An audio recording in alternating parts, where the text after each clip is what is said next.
Pegue a sua Bíblia. Nós vamos hoje para o Antigo Testamento, livro de Êxodo.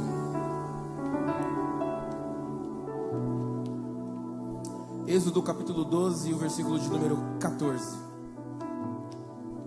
Aleluia.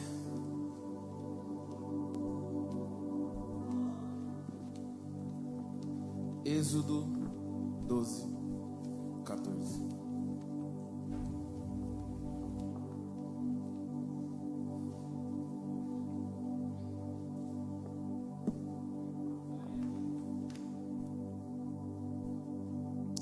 Se você não trouxe Bíblia, por favor, só acompanhar aqui no Data Show. Leon, consegue ler aí hoje?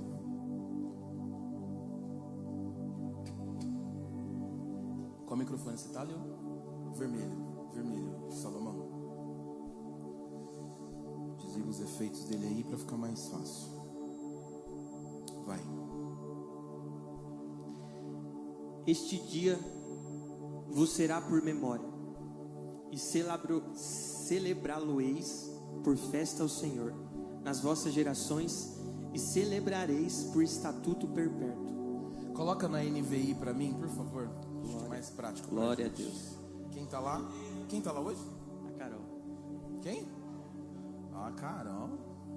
Vai, Leon. Este dia será um memorial que vocês e todas as suas gerações celebrarão como festa ao Senhor. Celebrem-no como um estatuto perpétuo. Só tem. Querido, hoje é domingo de? Domingo de? O que a gente celebra hoje? Morte ou vida? Você está celebrando o que hoje? Olha o que o texto está dizendo. Vamos entender isso aqui para já começar da agora. Eita, Carol, obrigado. Vai, Leon. Este será um memorial que vocês e todas as suas gerações celebrarão. Vamos fazer o que, Leon? Celebrarão. Vamos fazer o que? Celebrarão. Por que a gente vai celebrar? Porque lá no tempo de escravidão, meu irmão, um Deus se levantou para dizer: não importa onde está, como está, o que está acontecendo, eu sou o Deus que trago o cativo à liberdade. Se você entrou aqui hoje preso a alguma coisa, Jesus está aqui para dizer o seguinte: eu hoje trago vida e trago liberdade. Então o que eu e você temos que fazer? Erguer as duas mãos no segundo andar e por alguns minutos dar um brado de alegria ao Senhor. Esse é o seu melhor, esse é o seu melhor, esse é o seu melhor. Ele nos libertou. Ele nos libertou. Olhe para alguém e fala: Ele te libertou. E por que você está com essa cara de preso? Dá um sorriso para ele e fala: eu sou livre. Toma o seu assento. Carol, agora sim põe um tema para nós. Salomão, eu acho que a guitarra está multada. Do sangue na porta à cruz. De um ato simbólico, de um tipo, de uma forma, ainda, e a teologia vai dizer que como se fosse um filme para ser revelado. Era o que simbolizava Êxodo capítulo 12.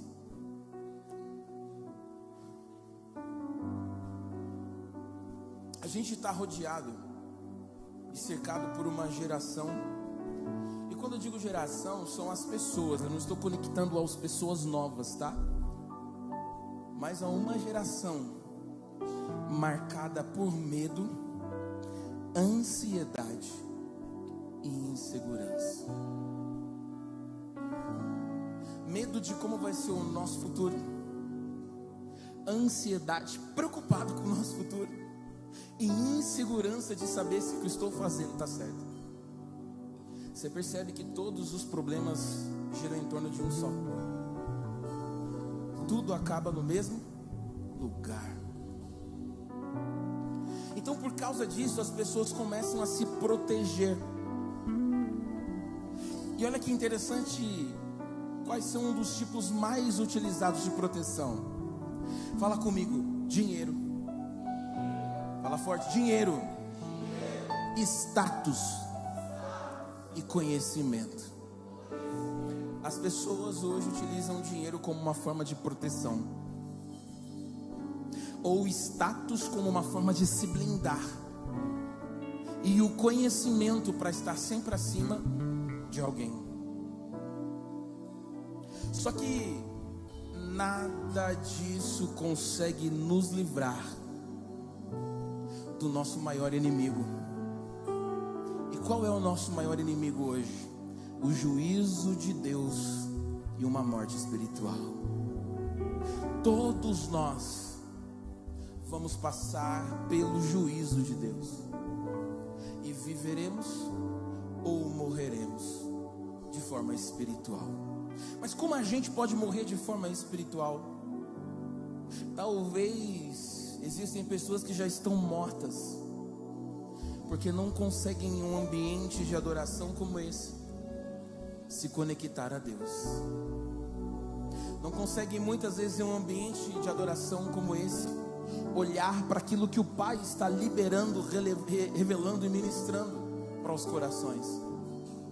Talvez em lugares por onde você passa, o seu olhar, o teu coração e o que você faz não tem mais vida, porque está rodeado de morte.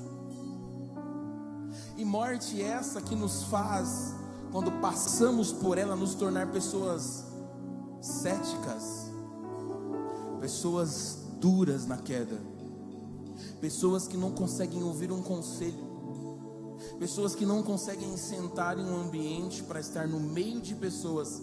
Para essas pessoas, onde há morte, há simplesmente a solidão, porque elas não conseguem estar perto de ninguém. Esse caminho já se leva a um processo de depressão, porque a depressão faz com que nós morramos literalmente. O escuro, o quarto fechado, e uma pessoa que não gosta de ouvir o que precisa ouvir.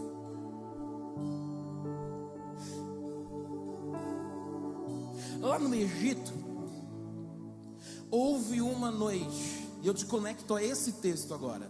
Que noite foi essa? Talvez, se você não conhece essa história, é o ambiente onde Deus chama Moisés, lá apacentando as ovelhas de seu sogro Jetro, e diz para ele: eu vou te levar para libertar o meu povo do Egito. Tem um ambiente histórico aí, Moisés vai libertar o povo do Egito. Só que Deus diz nessa história que ele vai endurecer o coração de Faraó. Na cabeça de Moisés ou de qualquer simples ser humano, ele iria chegar lá e simplesmente ia trocar uma ideia com Faraó, e ele liberaria o povo para ir embora.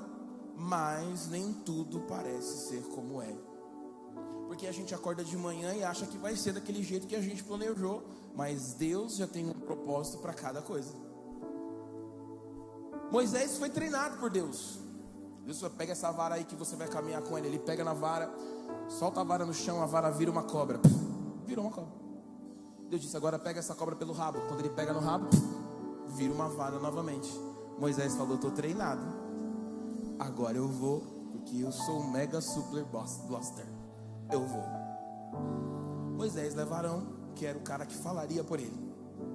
Quando ele entra na frente de Faraó, troca uma ideia com ele, primeira coisa que ele faz: vou te provar que Deus está comigo. Ele pega a vara, joga a vara no chão. Ele joga a vara no chão, a vara vira uma cobra. Ele vai lá na vara, no rabinho da cobra, vira uma vara. Compreendeu? Os magos de Faraó falaram: isso aí é boiada, deixa comigo. Um mago vai lá e joga a vara no chão.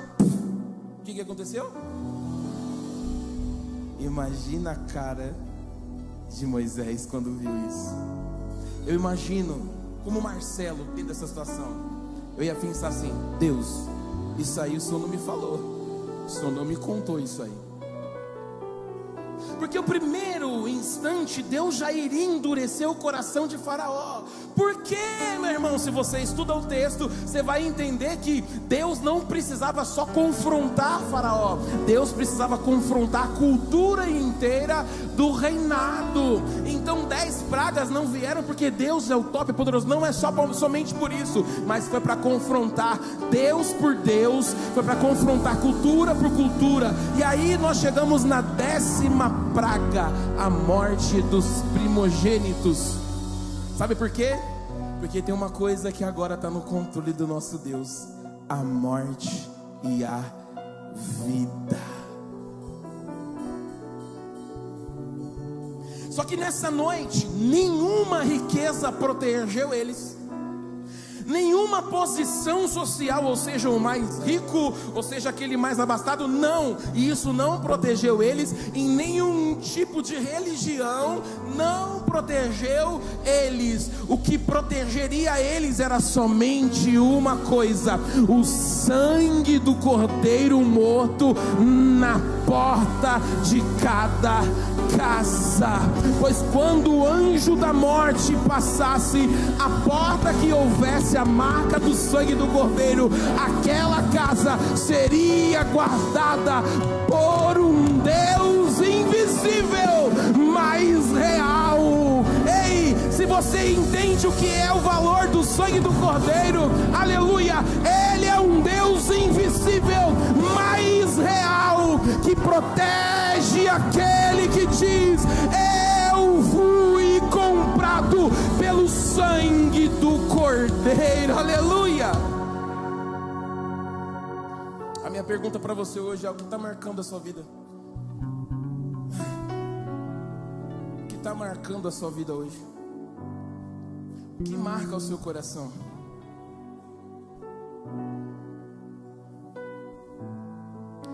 Para aquela galera,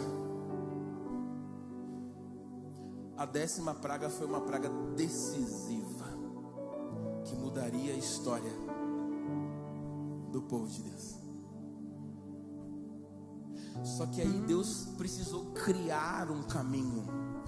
Repete isso comigo para você guardar. Deus precisou criar um caminho. Deixa eu dizer uma coisa para você: há coisas que vão acontecer que você tem pedido, que Deus vai precisar criar um caminho. E qual é o problema?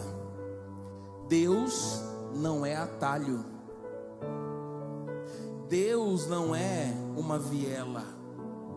Deus não é um escadão para cortar caminho. O que Jesus disse? Eu sou o caminho, a verdade e a vida. Ninguém vai ao Pai senão por Ele. Ou seja, não tem atalho para viver em Deus, não tem furo para viver em Deus. Ele quer que nós sejamos o que? E vivamos a verdade. Acabou. O que a gente vai sempre buscar? O plano B, né? Ei, quando tudo que você tiver for Deus, então você tem tudo. Acabou a conversa. Quando acabarem todas as suas opções, todas as seus argumentos, quando acabarem todo o seu dinheiro, quer dizer que você tem o mais importante, Deus. Porque nele e Ele é o começo, meio e fim. Deus criou um escape para esse povo. Primeiro, eles tinham que pegar um cordeiro. Lê para mim, Leão, Êxodo 12, do 3 ao 5. Digam a toda a comunidade de Israel que no 10º dia deste mês, todo homem deverá separar um cordeiro ou um cabrito para a sua família, um para cada casa. Se uma família for pequena demais para um animal inteiro, deve dividi-lo com o seu vizinho mais próximo, que tenha um número adequado de pessoas em casa para compartilhar, e conforme o que cada um puder comer. O animal escolhido será macho de 1 ano, sem defeito, e pode ser cordeiro ou cabrito. Cada família precisava de um cordeiro. E não podia ser qualquer cordeiro. Não podia ser qualquer um. Sem defeito e perfeito. Você percebe que o Evangelho e o reino de Deus não é meia boca? Você percebe que o Evangelho ele não é de qualquer forma? Eu queria falar uma coisa para você dentro disso, que eu anotei aqui. Na oração, é melhor ter um coração sem palavras do que palavras sem um coração. Na oração é melhor ter um coração sem palavras do que palavras sem um coração. No reino de Deus não existe meia boca, não existe meio termo. O nosso problema é querer entregar para Deus qualquer coisa. Ai, mas eu tenho... Não, entrega tudo. Ah, mas eu estou vendo hoje. Ei, Romanos 12:2 não fala em condições, porque agora é a graça. Ele diz assim, ó: oferecei o vosso corpo em sacrifício vivo, santo e agradável é Deus. Deus está dizendo pra gente: olha, oferece aí o seu sacrifício hoje ao Senhor. Ah, mas está doendo, está complicado. Não tem problema. Ele é o Deus que conhece até os nossos gemidos. Então, em um tempo como esse, diga: Pai, eu estou aqui, não pela metade, não por um quarto, mas eu estou aqui por inteiro, para oferecer a minha vida, o meu coração nas tuas mãos. Para aquele momento, o cordeiro morreria no lugar do primogênito. Isso era uma substituição para um momento em que tudo é só uma preparação para o que viria. Hoje Jesus é o cordeiro que morreu no nosso lugar, sem pecado, sem culpa, santo. Então ele não morre por ele mesmo, ele morre por nós. Hoje eu ensinei nossos irmãos na escola bíblica dominical sobre ser um pacificador. Porque existe pessoa muito bravinha: ah, eu sou muito brava, eu sou muito brava, eu sou bravo. Um pacificador é um agente ativo da paz. Se Jesus morreu por você, por que você tem que fazer isso contra as pessoas? Ai, mas olha, eu não aguento fulano. Então você não está entendendo o que Jesus fez por você. Ah, mas o meu marido, ele é muito assim, ele só faz coisa errada. Ei, mas Jesus morreu por ele também.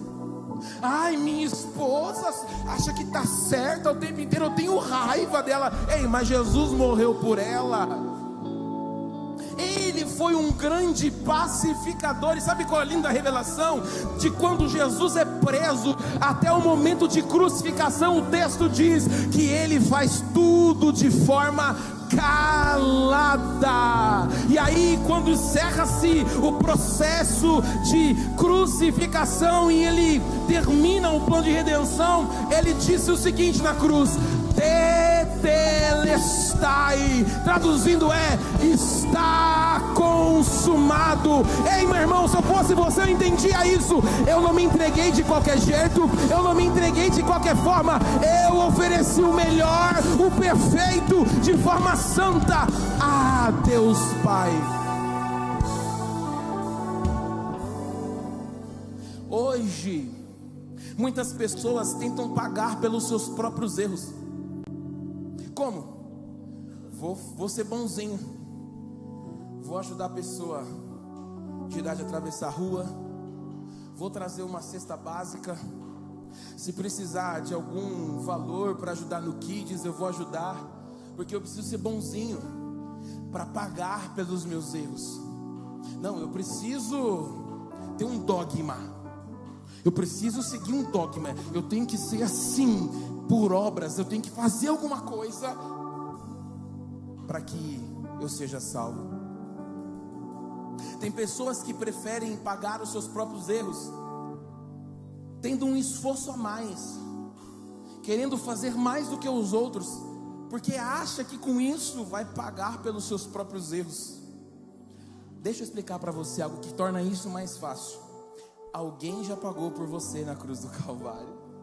Alguém já morreu por mim e por você na cruz do Calvário. Talvez as suas boas obras e a religião que você quer seguir do seu jeito, o seu esforço, porque tem que se esforçar, não vale de nada, porque alguém já morreu na cruz do Calvário por nós. Ou seja, o Cordeiro morreu no nosso lugar. Agora eu vou responder pelo meu próprio pecado? Não, Ele levou sobre si. E Isaías fala isso de uma forma linda. Ei, Ele levaria sobre Ele os meus pecados, as minhas doenças, as minhas enfermidades. Ele seria transpassado por mim.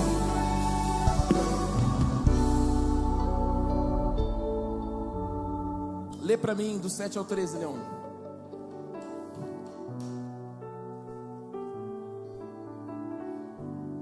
Êxodo 12, do 7 ao 13. Carol, tudo bem? Então, pegue um pouco de sangue e passe nas laterais e nas vigas superiores das portas das casas nas quais vocês comerão o animal. Parou. Eu gostei disso daí. Sabe por quê? Você conhece alguém que tem nojo de alguma coisa? Quem conhece alguém que tem nojo? Você já foi comer em algum lugar? Você ficou com nojinho? Não sei se você já passou por isso. Você pegou um copo de água para beber e quando você bebeu você sentiu cheiro de ovo. Ou às vezes você está na sua casa, pai e mãe, né, que passa muito por isso. Você fala pro filho, lava a louça. Aí o filho lava a louça. Só que ele lava a louça na perspectiva dele. Aí você vai pegar a faca que você costuma passar manteiga no pão, ela tá como? Oleosa.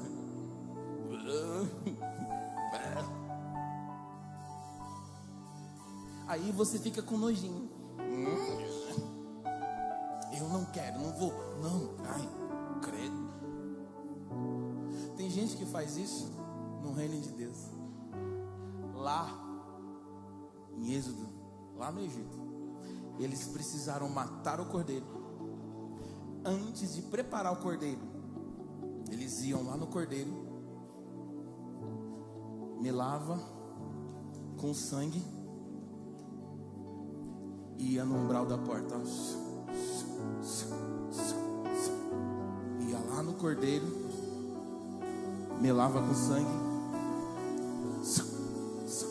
e passava no umbral da porta. Só que esse ato de melar no cordeiro, tem gente que tem nojinho. Ah, não vou fazer isso não, credo. Sabe quais são essas pessoas? São as pessoas que não gostam de fazer as coisas porque são orgulhosas. Não, para que isso? Por que isso? Não, eu não quero. Eu não aguento isso. Todos temos as nossas limitações, mas no reino de Deus, para entender o preço da morte, morte de cruz, é só para corajosos. É para aqueles que dizem, eu acredito. Não importa o preço que eu vou pagar, não importa o caminho que eu vou percorrer, mas eu acredito em Jesus entregue na cruz, dizendo que me amou e demonstrou o seu amor por mim. Quando eu entendo o sacrifício, eu recebo o sangue de Jesus sobre a minha vida. Tem gente que conhece essa história, tem gente que está frequentando a igreja, tem uma religião, não Jesus, uma religião, mas nunca teve a vida marcada por esse sangue do Cordeiro.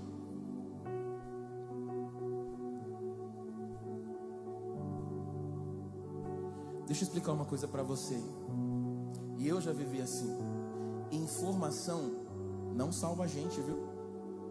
Informação não salva. O que salva é relacionamento. relacionamento com o Cordeiro que se entregou por mim na cruz do Calvário. Eu não sei se para você isso é bom, mas você está no seu ambiente de oração, no seu cantinho de oração, gerando relacionamento com Ele. E eu gostei quando eu li o texto de uma forma diferente, Mateus 6 lá. Ei, entra no seu quarto, fecha a porta, e o Deus que te vê em secreto, Ele não está ouvindo, Ele está vendo. Eu imagino que é o Deus que está tão vendo, que Ele vai se aproximando e chegando até você, aleluia. E aí Ele começa agora a liberar aquilo que o coração dele tem para entregar para você. E eu quero liberar uma mensagem hoje para o teu coração. Lá no seu lugar secreto, Deus está te vendo. E aí você chorou e disse: Pai, eu não estou aguentando.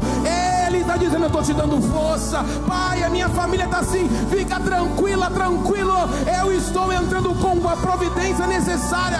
Simplesmente mantenha o seu relacionamento comigo, porque eu sou Deus que entreguei o meu sangue, a minha vida por você, e não te abandonarei. Uau! Uma porta marcada faz uma diferença. Versículo 13. O sangue será um sinal para indicar as casas em que vocês estiverem. Quando eu ver o sangue, passarei adiante. A praga de destruição não os atingirá quando eu ferir o Egito. O juízo passa por todo o Egito, mas aonde havia sangue havia proteção. O que diferenciou lá no Egito uma casa da outra? Não foi a cultura deles, não foi a nacionalidade, não foi a sua moral. Foi o que? O sangue do Cordeiro. Essa diferença continua até hoje. Nesse exato momento, Satanás pode tentar assolar a sua vida, Satanás pode tentar destruir você e sua descendência, querido, mas se você é aquele que está de pé, homens principalmente, sacerdote da sua casa, você crê e acredita no poder do sangue do Cordeiro, Satanás vai passar e vai falar: aqui eu não posso, ali eu não posso, ali eu não posso, porque está pago o preço, a proteção pelo sangue do Cordeiro. É igreja de Jesus Cristo, eu acredito nesse sangue derramado na cruz do Calvário. Eu acredito que a proteção pelo sangue do Cordeiro, porque Ele me amou, Ele nos amou. Não é sobre ser uma pessoa boa ou só ser chamado de crente. Crente até o diabo é, porque ser crente é acreditar em algo. Tem gente que só acredita vendo. Agora é entender se minha vida é marcada por esse sangue, se eu entendi o sacrifício do Cordeiro.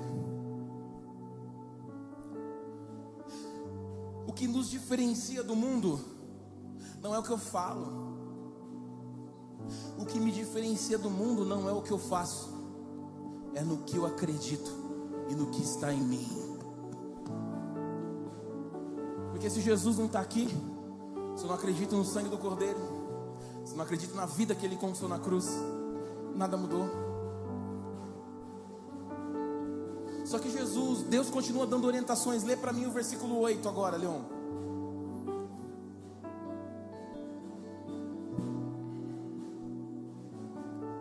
Carol.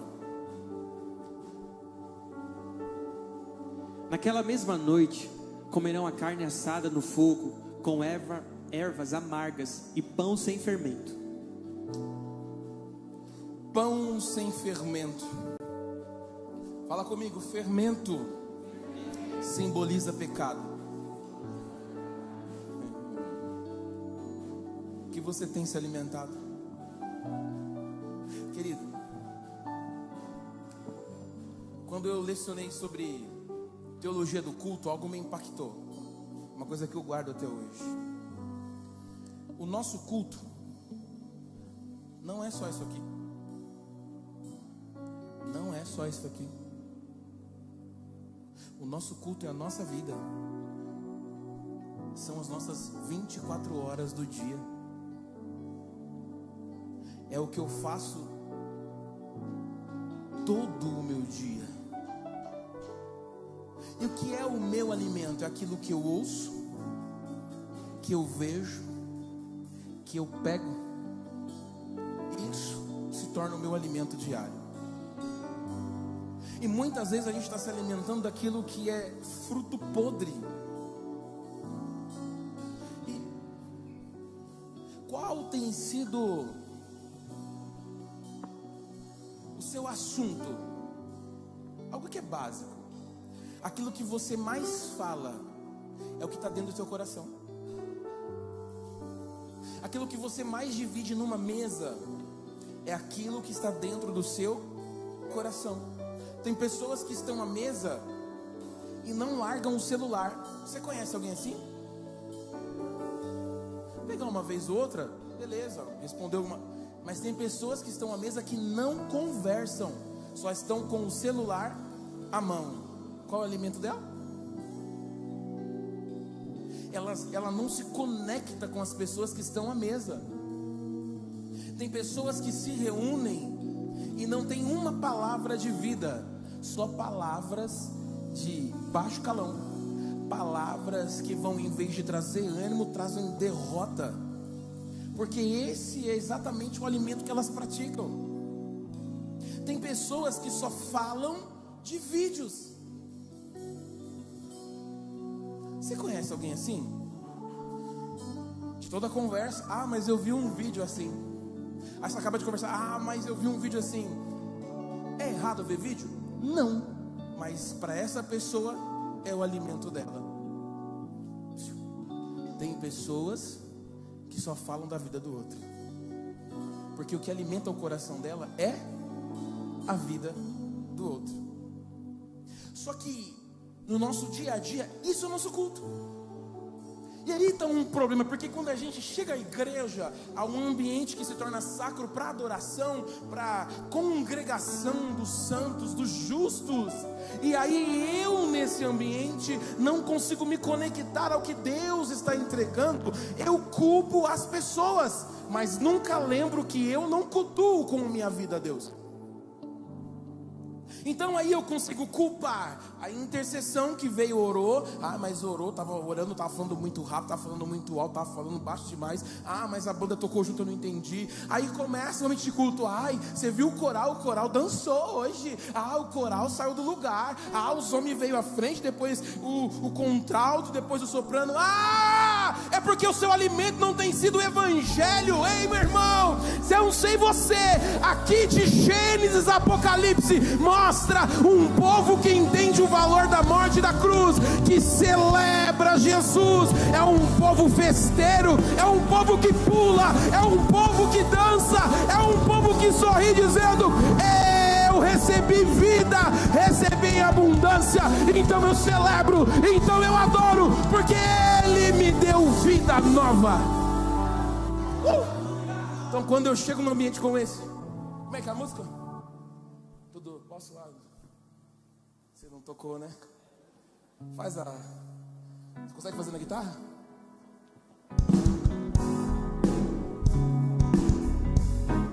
Como é que canta?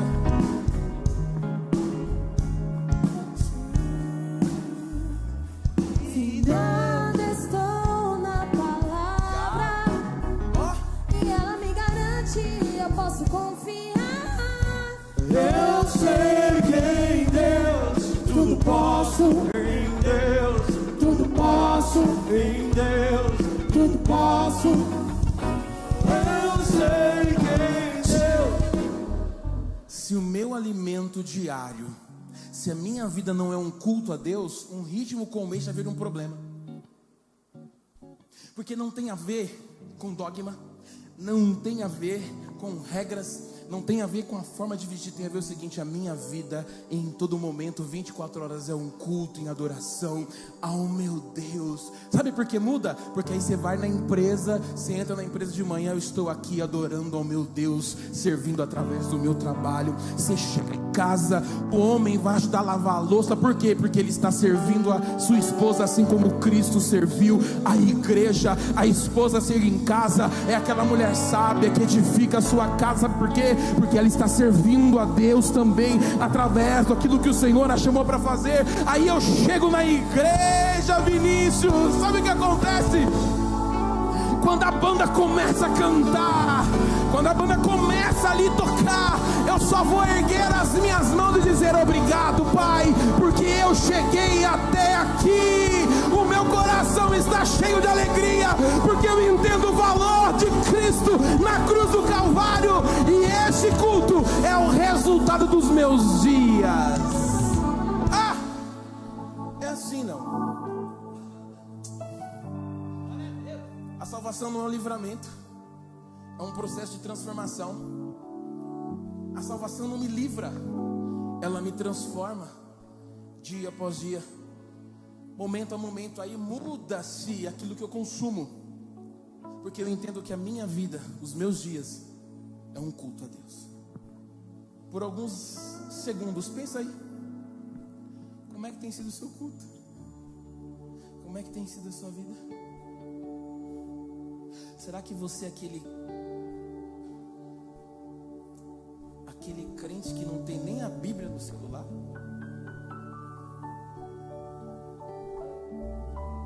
Será que você é aquele crente que sabe qual é o horóscopo do dia, mas não sabe que Jesus entregou a vida por você na cruz? Será que você é aquele crente que vai para o site de notícias de fofoca para saber a última fofoca, mas não lembra o texto que foi pregado no culto anterior que você veio? Aí a gente quer culpar alguém. Não. É só mudar o seu alimento. Não estou dizendo que você não pode um dia ver um vídeo. Pode, irmão, tranquilo. Mas que isso não seja o seu alimento. Isso não seja o seu alimento de vida. Porque aí você não consegue nem conversar. Deus prepara uma oportunidade para sentar numa mesa com pessoas grandes, mas você não sabe abrir a boca para falar nem boa tarde. Sabe por quê? Porque o seu alimento é um aparelho. Quer falar bem? Lê a Bíblia. Quer raciocinar melhor? Lê a Bíblia. E o melhor de tudo, quer conhecer o Deus que você serve? Lê a Bíblia. Simples.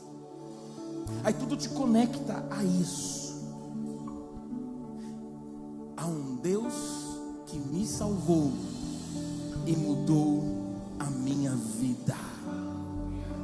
Nunca se esqueça disso. Quem foi alcançado pelo sangue de Jesus não continua vivendo como escravo. Vou repetir o que eu disse quinta-feira. Ei, escravo é aquele que está amarrado por um ambiente e não consegue sair dele por nada. Mas livre é aquele que diz: eu não quero, eu não quero, eu não quero. Posso todas as coisas naquele que me fortalece. Então nada me faz de escravo, porque Ele é a minha liberdade. Aí se acorda de manhã e fala: Senhor, tá doendo, eu não consigo largar. Mas durante o dia, o Espírito Santo, que tem alimento, começa a trabalhar, transformar, restaurar, reconstruir, restituir, dar em dobro, trazer aquilo que era espiritual, materializar. Aí você termina o dia dizendo: obrigado, porque até aqui me ajudou o Senhor. Aleluia! Essa é a parte que eu mais gosto. Uma nova vida começa. Lê o versículo 11 agora, Leon.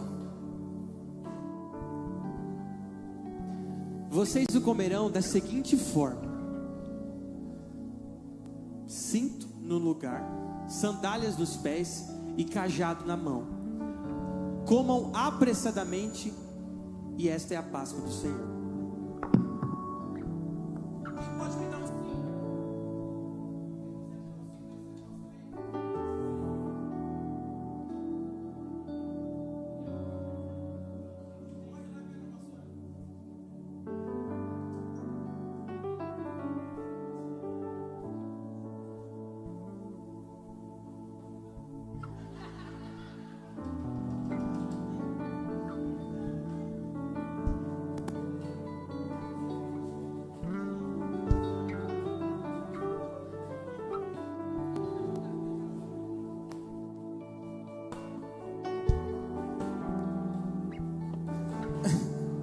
Ô Johnny, eu dancei quinta-feira aqui e postaram eu dançando, Johnny. O que você acha?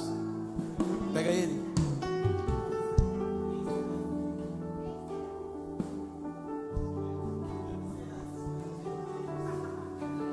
Vem cá, Fabrício.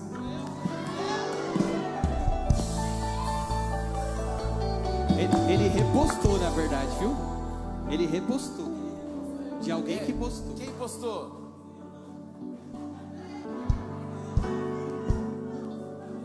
Foi o Pedro? Vem, Pedro, senta.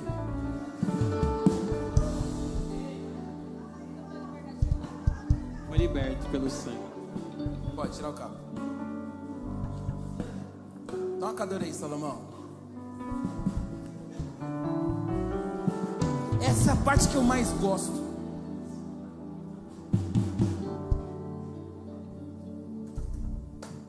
Senta.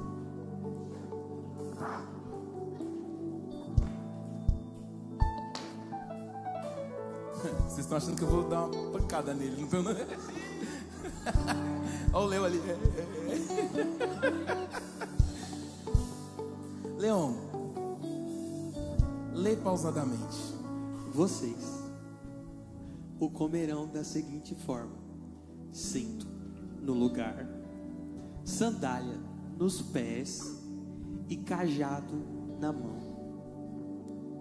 Tudo pronto, porque eles tinham que comer, mas preparados para sair. Comer, mas preparados para sair. Fala comigo assim, ó. Pesach. Não, fala diferente. Pesach significa saída, passagem da escravidão para a liberdade. Eles não compreendiam na totalidade o que ia acontecer, porque são 10 pragas e agora está na 10ª, e Faraó ainda não tinha liberado eles para ir embora. Mas eles eram escravos, não tinham nada, porque eram escravos. Eles plantavam, colhiam e se alimentavam, porque eles eram escravos, não tinham nada. Lê o texto. Vocês o comerão da seguinte forma: cinto no lugar, sandália nos pés e cajado na mão. Comam apressadamente. Esta é a Páscoa do Senhor. O cordeiro está pronto, está na mesa. Tira o sangue. Come. Mas você não come assim, Pedro. Já come. Delícia, meu Deus, que cordeiro, que delícia, que maravilhoso. Uau. Se fosse no nosso momento, vou brincar agora, tá? A família da Priscila ia comer um cordeiro sozinho. Mas o Otávio e a Vitória ia chamar alguém para ajudar a comer o cordeiro. Beleza? Então vem, Otávio.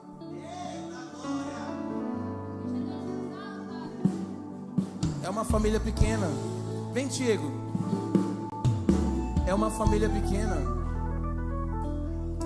Deixa eu chamar a menina. Tô sem óculos, não tô enxergando muita gente. Essa é uma menina. Vem cá, filha, você tá de calça, vem cá, mais fácil.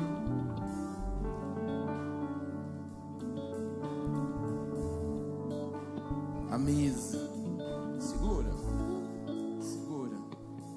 Um cordeiro. Não é pra beber não, é meu. A mesa, eles estão comendo, ceando.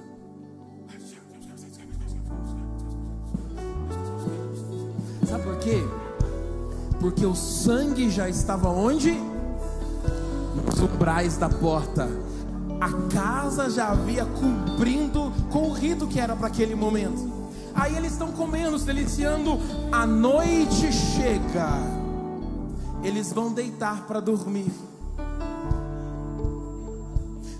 para dormir. Ai, irmão, como eu gosto desse texto.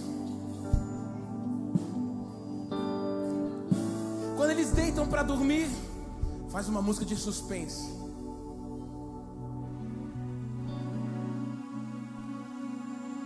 O pessoal do louvor que está com o microfone, ao meu sinal vocês vão fazer um barulhinho de choro de criança. Mas bem lá, não é para fazer perto da boca assim, um pouco mais longe, tá? O texto fala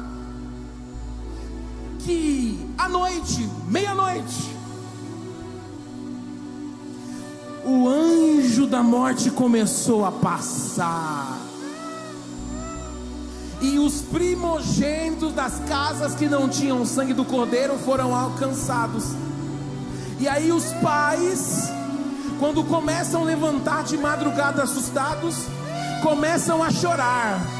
Os pais começam a chorar. Eu falei errado, não é as crianças não, é os pais, tá? Os pais, ele morreu, ele morreu, ele morreu.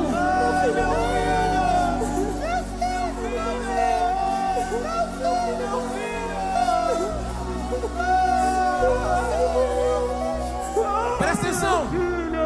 Moisés sai. Eu imagino que ele estava de prontidão aguardando aquilo que Deus estava cumprindo como professa na vida deles. Moisés sai, vai até o palácio. O rei tem o seu primogênito morto. E ele fala: e aí, rei, como vai ser? O rei fala: Moisés, pega esse povo maldito. Mas você não vai sair, Moisés, com uma mão na frente e outra atrás, não. Você vai levar todo o ouro do reinado. Aquele povo que era escravo agora recebia a sua liberdade, mas eles não saíram como estavam, saíram cheios, abastados da provisão que Deus preparou para eles. Só que tem um problema. Quem conhece e entende sobre o sacrifício já no Novo Testamento, a gente só quer as coisas de mão beijada. O Antigo Testamento está mostrando algo para a gente que é real até hoje. O cinto tem que estar preparado, o cajado tem que estar preparado, e as sandálias têm que estar preparadas. Moisés recebeu a notícia de que o povo podia sair. Agora você imagina Moisés saindo gritando: ei, ei, nós estamos livres, nós estamos livres, vamos embora, vamos embora, vamos embora, vamos embora. Sabe o que Deus fala ao meu coração? Esteja preparado, esteja preparado, esteja preparado, porque só é livre aquele que anda preparado.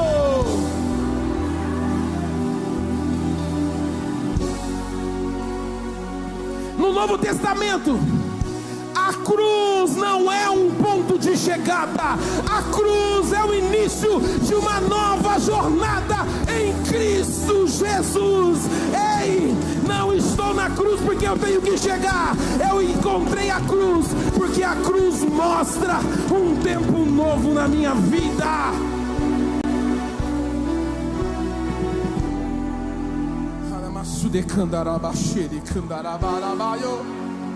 Deus não nos chamou para vivermos no Egito como escravos. Deus não chamou você para viver no Egito como escravo. Deus nos chamou para caminhar em liberdade.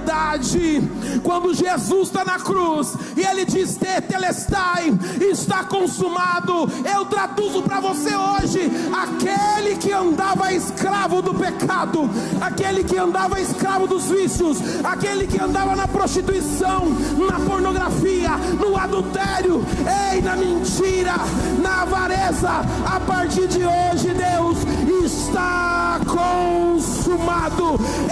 Eu os tornei livres, livres, livres.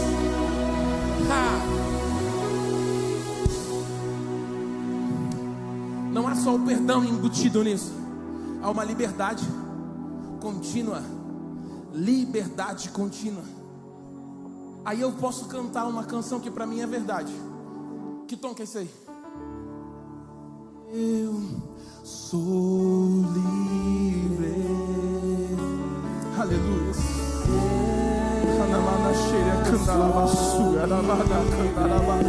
Aí eu entendo isso. Eu entendo o sacrifício de Jesus. Além do sangue de Jesus, Que nos lava. Quero ouvir tua voz cantar isso. Que nos lava. que nos lava dos pecados, que nos traz restauração. Nada além do sangue, nada além do sangue de Jesus, Que nos faz brancos como a neve. que nos faz brancos como a neve, aceitos como amigos de Deus. Nada além do sangue, nada além do sangue de Jesus.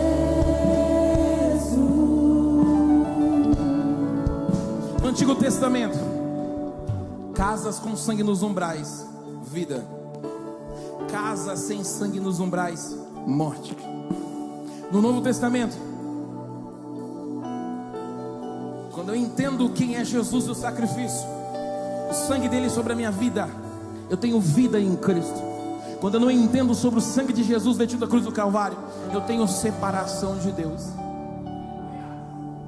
Você compreende que nós saímos de algo externo para algo interno? Agora, a minha estética não vai dizer nada. O que vai dizer é que eu compreendo a intenção do meu coração. Ai, mas é tão difícil, é tão complicado. Por isso que é bom, porque a vida que você escolheu de facilidades só te leva para o inferno. A Bíblia diz, e Jesus ensinou isso, que há dois caminhos, um largo e um estreito. Sabe por quê? No largo você passa com tudo que você tem, mas no estreito você precisa ser limpo, transformado e lavado no sangue do Cordeiro para passar somente aquilo que vai com você.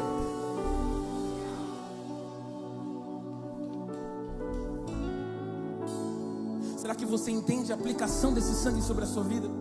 Será que você entende a liberdade que nós alcançamos em Cristo Jesus através da morte de cruz? Porque a cruz, ao olhar para ela, não é um objeto sem valor, é um objeto que nos mostra que há vida, e que lá não há mais morte, lá há vida. Você pode pesquisar sobre todos os elementos de outras religiões, de outros deuses. O único que passou pela cruz, mas ressuscitou, o nome dele é Jesus de Nazaré. O mundo pode tentar imitar, o mundo pode tentar fazer algo parecido, mas o único que disse e que desceu e que tomou a chave da vida e da morte, o nome dele é Jesus de Nazaré, aleluia. E é isso, meu irmão, que dá o direito para mim e para você entrar no nosso quarto, fechar a porta, e lá ele vai nos ver e vai nos trazer a transformação e liberdade. Fique de pé em nome de Jesus. Naquela noite em Êxodo 12, o sangue estava na porta, mas hoje Deus quer que esse sangue esteja no nosso coração. Então eu quero te motivar a entender que hoje é uma palavra que caminha para uma palavra de correção mesmo. É abrir mão dessa vida pecaminosa e compreender o sacrifício da cruz do Calvário, a vida que Ele gera, a transformação que Ele gera, e aí eu olho para esse Evangelho e torno esse Evangelho parte da minha vida. Aí aonde eu entro, aonde eu passo, aquilo que eu falo, aquilo que eu me alimento, é parte desse Evangelho que transforma, que restaura e que continua transformando muitas vidas. Será que você compreende o valor desse sangue sobre a sua vida? Gostaria que você fechasse os seus olhos e refletisse sobre isso.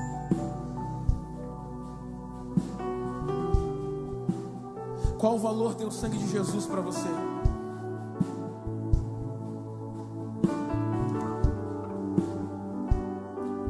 Onde está e onde você tem buscado o seu alimento?